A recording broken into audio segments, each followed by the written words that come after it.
Daily Reddit stories, Minji. This happened to a friend of mine. She told me about it a year or so ago.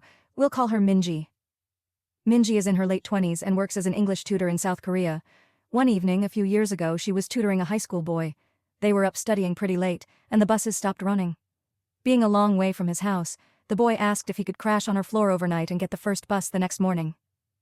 Minji was very reluctant, because inviting a teenage male student to stay the night didn't sound like a great idea, but he was begging her and eventually she relented.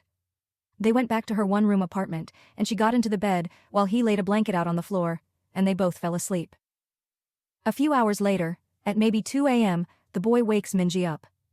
"I'm really hungry," he says. "Let's go get some food." Minji opens her eyes and looks up at him in disbelief. "Food? Now? It's 2 a.m., go back to bed." But the student insists, "No, I'm so hungry, let's eat something now." She tells him that there's some ramen in the kitchen and he can fix himself some. This doesn't satisfy him. He doesn't want ramen. There's a 24-hour place just down the road, let's go there. Eventually, after several minutes of persuasion, the boy gets Minji to come with him to the restaurant. They leave the apartment and head out. As soon as they're on the street, the boy turns to Minji and says, "I'm not hungry. I woke up in the middle of the night and looked under your bed. There's a man sleeping there."